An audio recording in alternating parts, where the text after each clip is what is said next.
చివరకు వారు కడలేని సుఖస్వరూపము సీతాపతికు శ్రీరామచంద్రమూర్తి యొక్క పరమపదము చేరుకుంది.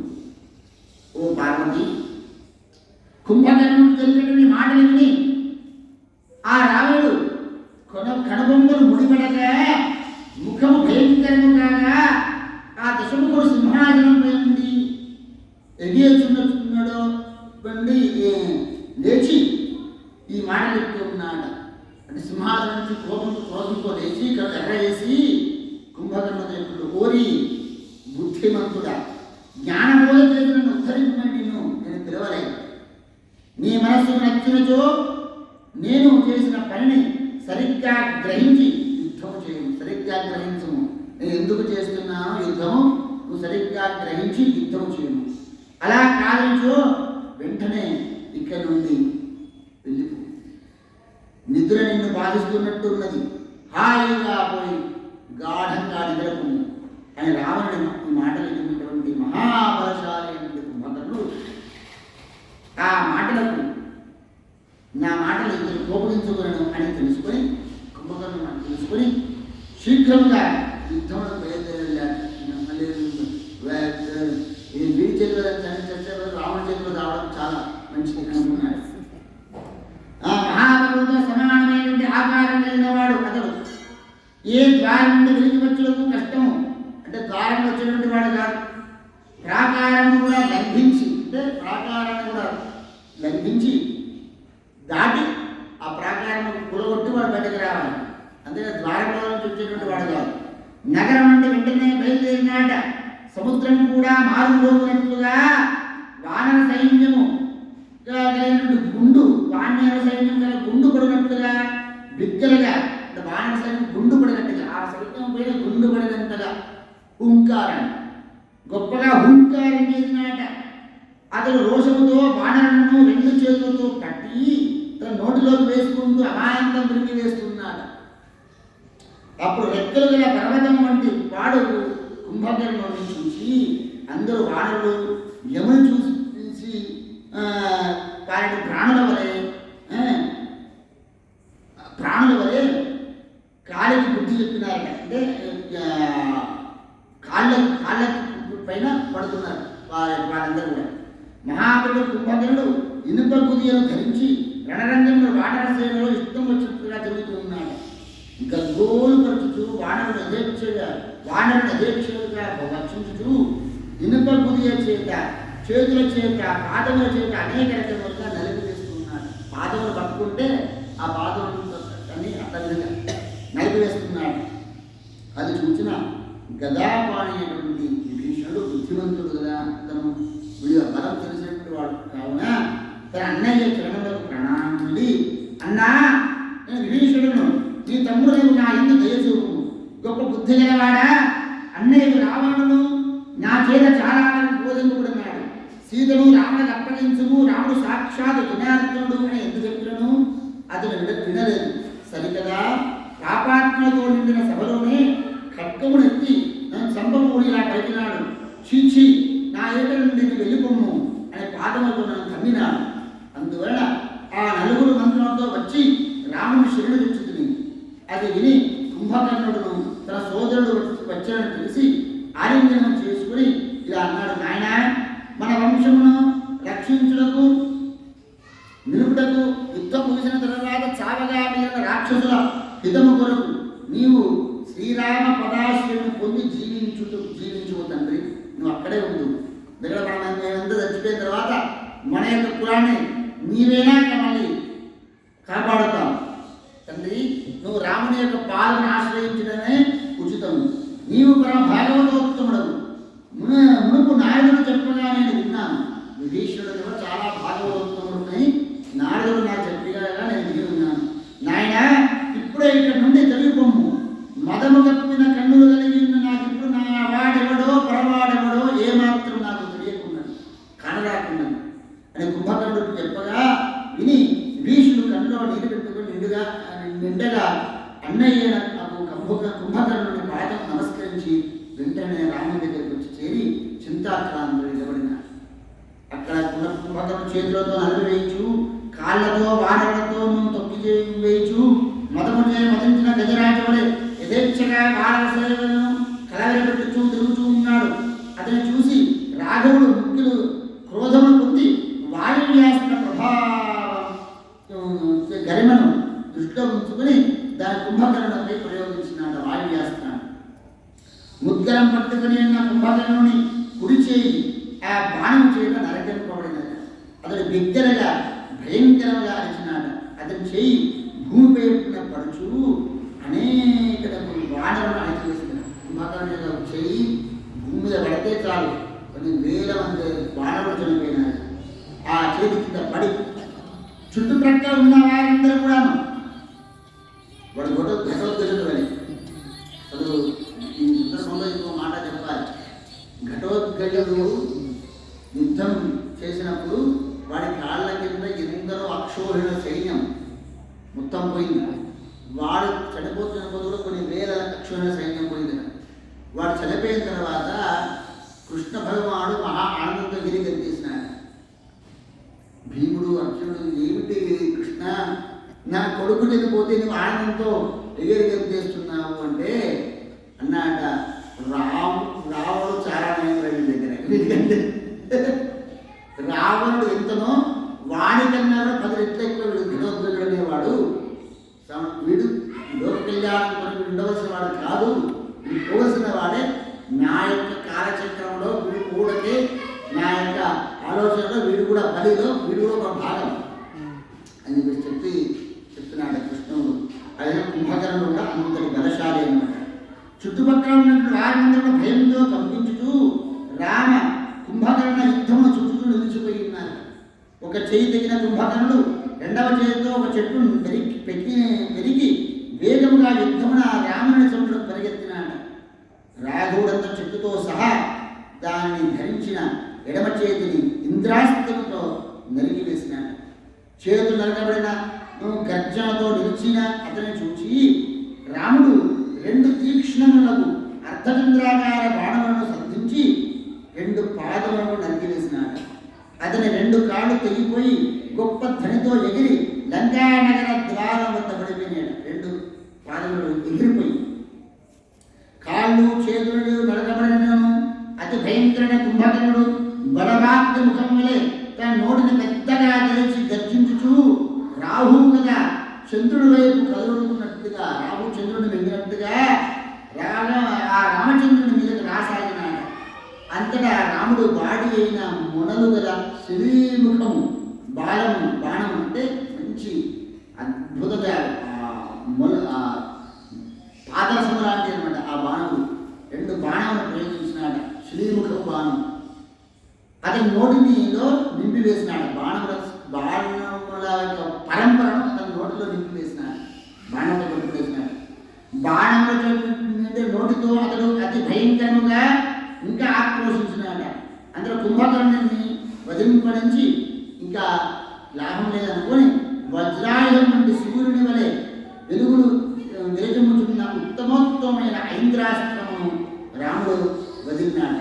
ఆ ఆయుధము చేత పర్వత సమానమైనటువంటి కుండలములతో మకరదౌష్ట్రములతో కర్ణాభరణ విశేషము ప్రకాశించుచు రాక్షసాధిపతి కుంభకర్ణుని శిరస్సు వజ్రాయుధము చేత వధింపబడిన రుద్రాసుల వలె ఒక్కసారి రాముడి యొక్క బాణము చేత అస్త్రము చేత అతని అస్త్రము చేత తన యొక్క తల తెగిపడింది.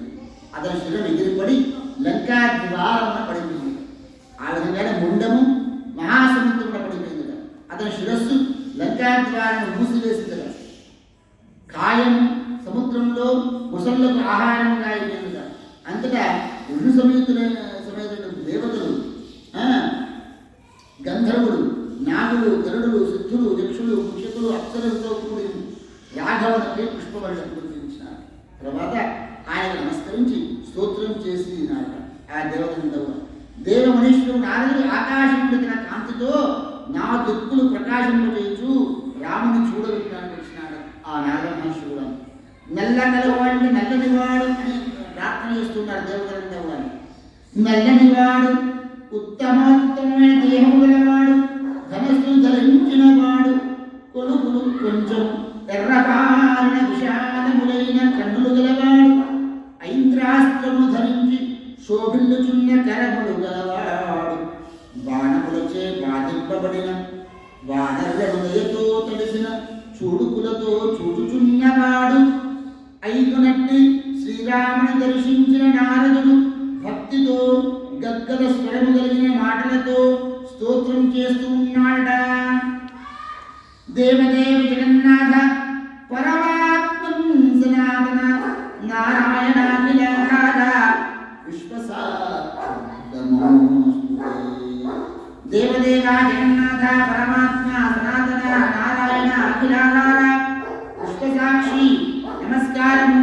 స్వామి, నీవు శుద్ధమైన జ్ఞాన స్వరూపం గలవాడు అయినను మాయచే మనుష్యాకృతిని దాల్చి సుఖ దుఃఖాలు కలిగిన వాటి వలె అభినయించుచు లోకులను మోసపుచ్చుచూ ఉన్నావు.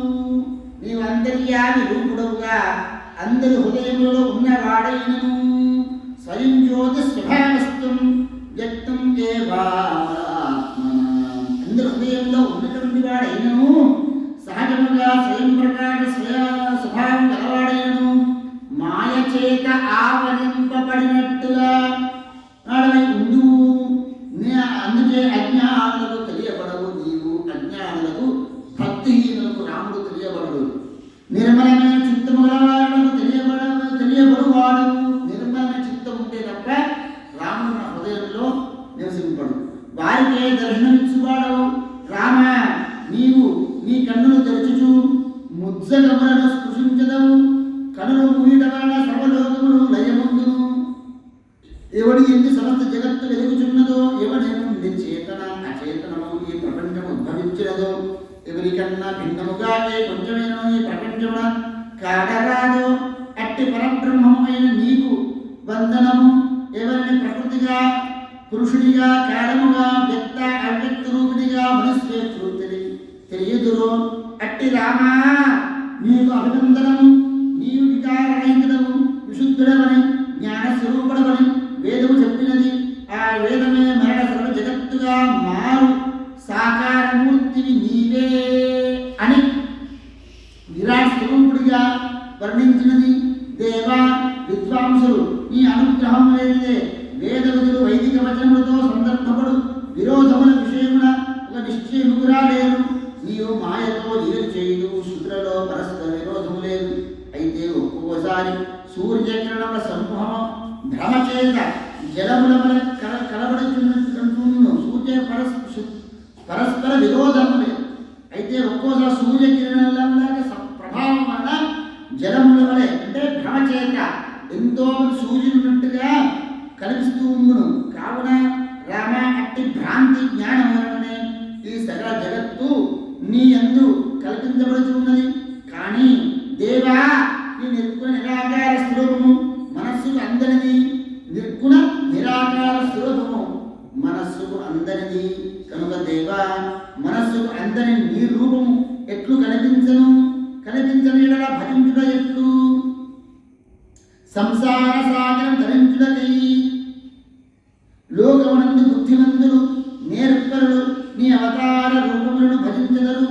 ఈ భక్తి మార్గమున కామక్రోధ శత్రువులు మాటు వేసి ఇందురు. ఈ భక్తి మార్గమునందు నాకు అన్ని ఆటంకాలు కలుగుతూ ఉంటాయి. ఏమిటి? కామక్రోధ శత్రువులు మాటు వేసి ఇందురు. పిల్లి ఎలుకను మాటి మాటికి భయపెట్టినట్లుగా, పిల్లి మాటి మాటికి ఎలుకను భయపెట్టినట్లుగా ఈ శత్రువు ఎప్పుడు భయపెట్టుచుందురు. రామ, నిత్యం మనస్సులో నీ నామమును, మనస్సులో నీ యొక్క నామస్మరణ, నీ రూపమును స్మరించుతూనే ఉండి, నీ పూజ యందు నిరతులై ఉండి, నీ కథామృతమునందు హృదయము నిలిపి, నీ భక్తులతోటి సహవాసం చేయువారికి చెప్తున్నాడు ఇక్కడ. ఏమిటి? నిత్యము మనస్సులో నీ నామము, నీ రూపము, మనస్సులో నీ పూజ యందు నిరతులై, నీ కథామృతమునందే హృదయం నిలిపి, అదేవిధంగా నీ భక్తులతోటి సహవాసం చేయువారికి ఈ సంసారము ఆవు పాదముల వలె చిన్నదిగా అగును. అందువలన నేను నీ సగుణ రూపమునే సర్వదా హృదయంలో ధ్యానించుచు బంధముక్తులనై వాడే ఈ యొక్క సగుణ రూపాన్ని, ఈ యొక్క సగుణ రూపాన్ని నేను మనస్సులో ధ్యానిస్తూ ఉంటున్నాను స్వామి. బంధముక్తులనై సమస్త లోకములలో సకల దేవతలతో పూజింపబడినై సంచరిస్తూ ఉన్నాం. ప్రభు దేవతలకు హితము చేయగలుగున మీచే ఒక గొప్ప పని సాధింపబడినది. కుంభకర్ణ వధతో భూమి యొక్క భారము కూడా అపనయించబడినది. రేపటి యుద్ధమున సౌమిత్రి ఇంద్రజిత్తును చంపగలడు. ఆ మరునాడు రామా నీవు రావణుని సంహరించు. దేవేశ్వర ఆకాశనందుండి సిద్ధులందరితో నేను ఈ దృశ్యము చూచదను. ఓ ప్రభు నన్ను అనుగ్రహింపుము, ఇక స్వర్గమునకు వెళ్ళదను అని చెట్లు చెప్పి రావణు వద్ద సెలవు తీసుకుని భగవత్ స్వరూపుడైనటువంటి నారద మహర్షి దేవతలచే పూజింపబడుచు తిరుమలకు బ్రహ్మలోకమునకు వెళ్ళిపోయినాడు. మహాబలశాలి సోదరుడు కుంభకర్ణుడు అద్భుత కార్యమును అవలీలగా చేయగలరు. రాముని చేత పడి చనిపోయేది తెలిసి రావణుడు శోకార్తుడై మూర్ఛితుడై నేలబడిపోయినాడు. మరణ తెలివి తెచ్చుకుని తర్వాత మిగులు వినిపించినాడ. పినతండ్రి మరణించడని విని ఇంద్రజిత్తు శోక విహ్వలుడై మిక్కిలి దుఃఖితుడు అయిన తండ్రితో ఈ మాట చెప్తూ ఉన్నాట. ఎవరు? ఇంద్రజిత్తు. ఓ మహామతి, శోకింపకము, మహాబలుడును మేఘనాథుడు నేను జీవించి ఉండగా రాజేంద్ర దుఃఖింపనవసరం ఏమున్నది? దేవాంతక మహామతి దుఃఖమును పూర్తిగా వదిలివేయము. ఓ రాజా, శాంతి చిత్తుడోగము, సమస్త బలము సమీకరించదును, శత్రువులందరూ మట్టి కరిగించదును. నికుంభులకు పోయి అగ్నిదేవుడిని తృప్తి ఎలర్చి వెంటనే రథమును మొదలగు యుద్ధోపకరణంలో పొంది శత్రువులకు అజేయుడైన ఏదను అని చెప్పి నిర్దిష్టమైన యజ్ఞస్థలంలో పోయినాట. అనంతరం ఇంద్రజిత్తు ఎర్రని పూలమాలికలను ఎర్రని వస్త్రమును ధరించి రక్తచంద్రమును తన శరీరమును అలగికొని నికుంభుల వాటిక ఎందు మౌనవ్రతుని అవలంబించి హవనమును సెలపెట్టినాట. ఏ విధంగా? ఆ దుష్ట హవన క్షాత్ర హవనం ఆరంభం చేస్తున్నాడు.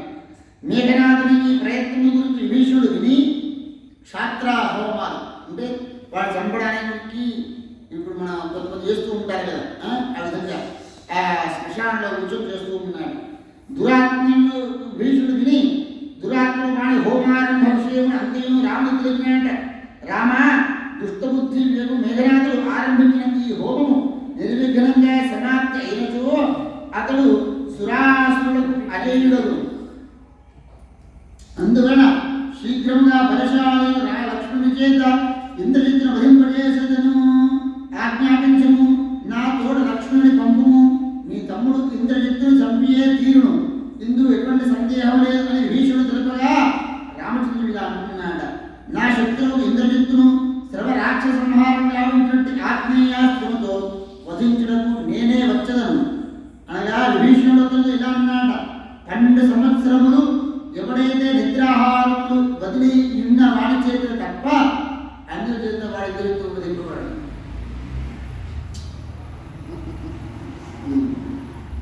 12 సంవత్సరములు ఆహారం లేదు, నిద్ర లేదు. లక్ష్మణుడు ఎవడే నిద్రాహారం వదిలి ఉన్నవాడు ఎవరైతే ఉంటాడో వాడే ఇంద్రజిత్తును సంహరించును. అన్యుల చేత వధాయుడు కాదు. అట్టి వారిచే వధింపబడునని దురాత్ముడు ఇంద్రజిత్తు మరణము బ్రహ్మచేత నిర్దిష్టమైనది. సాక్షాత్తు శేషావతారుడు లక్ష్మణుడు నీతో సహా అయోధ్య నుండి వెళ్ళి వచ్చినది మొదలు నీ సేవార్థం ఎంత మాత్రము కూడా నిద్రాహారాలు తెలియదు. రాజేంద్ర, ఇదంతే నాకు తెలియదు. దేవేశ, ఆలస్యం చేయక లక్ష్మణుని నాతో పంపడం అనుజ్ఞము. సాక్షాత్ ధరాధరుడు ఆదిశేషుడు ఇతడు నిస్సందేహంగా ఇంద్రజిత్తును వధింపగలడు. నీవే సాక్షాత్తుగా జగదీశుడు నారాయణుడు, నీ పాండ్యుడు శేషుడే లక్ష్మణుడు, మీరిద్దరూ జగన్నాటక సూత్రధారు, భూభార నివార్థముగా ఈ లోకమును అవతరించినారు అని ఓ పార్వతి విభీషణుడు కలిగినటువంటి మాటలు విని రామచంద్రుడు అన్నాడు. విభీషణ, ఆ భయంకర రాక్షసుని మాయలు నాకు తెలియదు. అతడు బ్రహ్మాస్త్రవేత్త, శూరుడు, మాయావి, మహాబలుడు కూడా లక్ష్మణుని యొక్క యథార్థ స్వరూపమును సేవాతత్పరను కూడా ఎరుగును.